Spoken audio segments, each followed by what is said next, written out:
Caution. Dilarang keras melakukan plagiat dalam bentuk apapun. Naskah ini mengandung hak cipta, karya orisinil dari author. Jika ada yang menemukan plagiarisme, mohon segera hubungi akun Instagram @auliaul2022 atau Facebook Auliaul. Tragedy of Forwarding. Bab 9. Pengkhianat. Salah satu dari pria kekar dan sangar itu mengambil amplop yang dilemparkan di atas meja tersebut. Sedangkan yang lainnya nampak menyeringai menatap Diki dengan tatapan yang nyalang. Kami rasa jatah kami ini masih kurang karena pekerjaan kami kemarin itu dapat dikatakan sangat beresiko besar. Ujar salah satu pria itu. Diki mengernyitkan alisnya dan berkata, Apa maksud kalian? Kami mau 200 juta lagi. Ucap salah satu pria itu yang membuat Diki langsung naik pitam. Ini pemerasan namanya. Pekik Diki sembari mencengkram kerah baju pria itu. Namun, raut wajah pria itu masih begitu santai dan seringaian yang begitu bengis di bibirnya seolah-olah sebagai tanda meremehkan. Sabar dulu bos. Jangan asal main otot aja dong. Dengarkan baik-baik ya. Pria itu melepaskan cengkraman Diki. Nafasnya masih naik turun dengan berat. Diki berusaha menenangkan dirinya dan memberikan kesempatan untuk pria itu menjelaskan apa maksudnya. Tugas kami kemarin itu cukup berat, bos. Sasaran kita itu ternyata bukanlah orang sembarangan, bahkan di antara kami pun ada yang hampir menyerah melawan Adan. Dia memiliki kemampuan bertarung yang sangat luar biasa hebatnya. Ujar pria tersebut membuat sosok Adnan langsung mengepalkan jari-jarinya karena teringat kembali saat peristiwa tragis itu. Tapi, tentu saja kami tidak berhenti sampai di situ. Kami terus berusaha untuk menjalankan tugas dengan baik, yaitu menghabisi Adnan seperti apa yang kau inginkan. Selain itu, kami pun membutuhkan banyak strategi yang handal untuk bisa menyelinap masuk ke dalam villa papamu dan mempersiapkan beberapa bukti-bukti yang terdapat di kamar itu. Lalu kami harus menghapus jejak-jejak kejahatan ini agar permainan ini menjadi rapi dan bersih. Oleh sebab itu, kami meminta imbalan yang lebih, anggap saja sebagai bonus. Sambung pria itu. Mendengar ujaran pria itu, Diki mendenguskan nafasnya dengan kasar. Ia pun mencoba untuk memahami hal tersebut. Oke.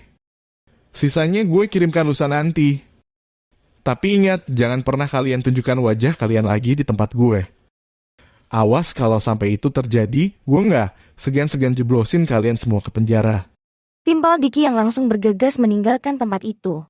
Sedangkan para pria itu hanya menahan tawanya dan memastikan Diki tak lagi terlihat di ambang pintu. Barulah mereka melepaskan tawa mereka yang terdengar sangat menggelegar. Sombong sekali si Diki itu. Memangnya kalau dia melaporkan kita ke polisi hidupnya akan lebih tenang. Ucap salah satu pria itu. Betul. Sebelum kita harusnya dia yang lebih dulu mendekam di penjara.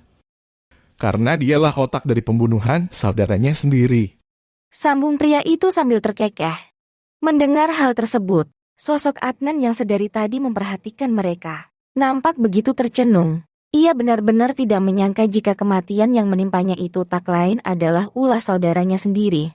Jadi, orang-orang yang telah membunuhku ini ternyata adalah orang suruhan Diki. Keterlaluan. Aku hampir saja tidak mempercayai ini semua, bahkan Diki pun tega memfitnah aku. Ucap Adnan yang kemudian menghilang begitu saja.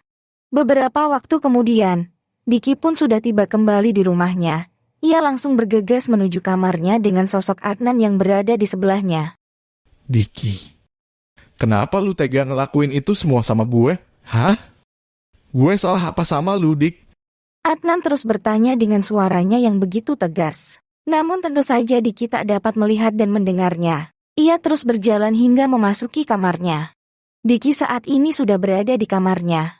Kamar yang terbilang cukup luas dengan dindingnya yang dipenuhi oleh figura-figura berbagai ukuran. Dan terdapat foto seorang gadis cantik di dalamnya. Kamu pasti akan menjadi milikku? Sayang. Ucap Diki dengan sorot matanya yang memancarkan harapan juga kemenangan. Lelaki tampan itu nampak begitu bahagia setiap kali memandangi foto gadis cantik itu.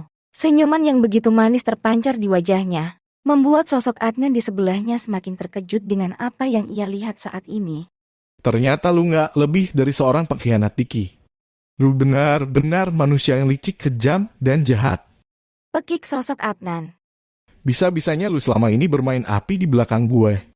Pantas aja selama ini nggak boleh ada satu orang pun yang memasuki kamarnya. Ternyata isi kamarnya penuh sama foto-foto Citra. Lu itu nggak ada bedanya sama iblis, Diki.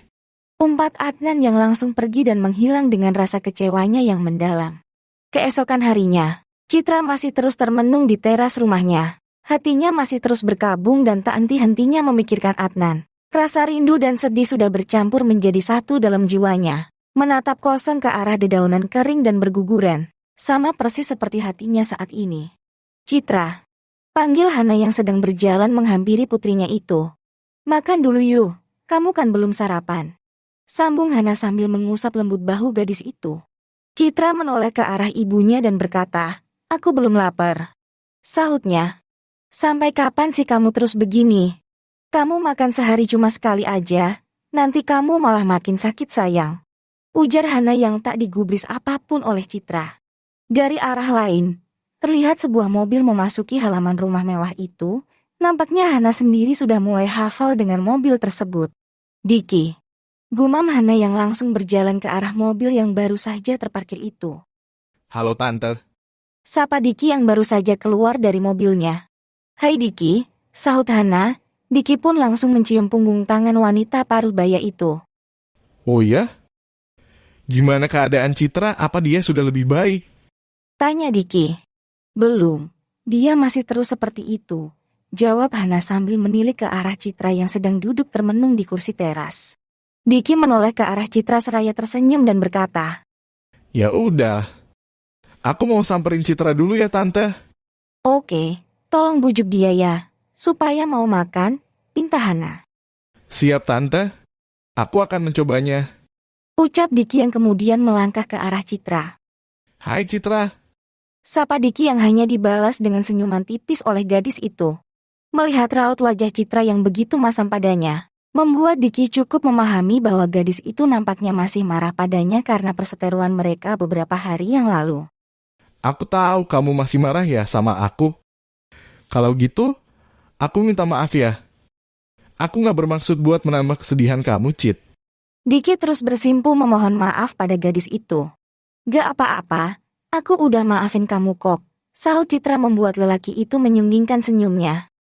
Kalau gitu, sebagai tanda permohonan maaf, gimana kalau kita jalan-jalan? Tanya Diki. Citra nampak menimbang-nimbang ajakan lelaki itu. Ia menarik nafas dan lagi-lagi benaknya hanya teringat dengan mendiang kekasihnya.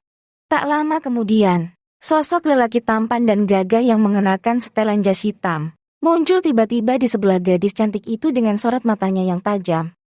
Citra, kamu jangan pernah percaya sama lelaki ini. Dia ini tidak lebih dari seorang pengkhianat, dia yang sudah mencelakai aku, Citra. Ucap sosok Adnan dengan raut wajahnya yang penuh kebencian menatap Diki. Nantikan kelanjutan ceritanya besok.